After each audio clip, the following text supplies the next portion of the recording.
नमस्कार मैत्रिणींनो, फिरायला, गावी, कार्यक्रमाला, माहेरी कुठं जायचं म्हणलं तर बाकी मैत्रिणींचं म्हणजे बाकी बायकांचं काय चाललेलं असतं तर पार्लरला जायचं, हे शॉपिंग करायची, ते शॉपिंग करायचे असं झालेलं असतं. आणि आमच्या टेलर लोकांचं बघा, असं चाललेलं असतं की आता ह्यांचं द्यायचं राहिलं, ह्यांचं कंप्लीट करायचं राहिलं, ह्यांना द्यायचा ब्लाऊज, ह्यांचा ड्रेस राहिला आहे बाकी. आणि एवढ्या मिठीतनं पण ना आम्ही ना क्वालिटी आमची अजिबात कॉम्प्रोमाइज करत नाही. म्हणजे प्रत्येक त्यांचा ड्रेस असो, ब्लाऊज असो, इस्त्री करून देतो. म्हणजे किती का घाई ना, माझं तर हे रेग्युलरचंच आहे. म्हणजे कुठं जायचं असलं, बाहेर जायचं असलं, देवदर्शनाला जायचं असलं तरी माझं हेच चाललेलं असतं की ह्यांचा ब्लाऊज द्यायचा नाही, ह्यांना अर्जंट आहे.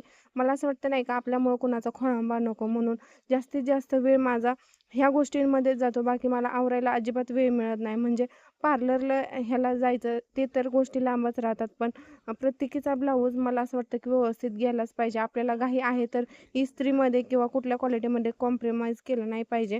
म्हणजे तुमचं पण असंच होतं का?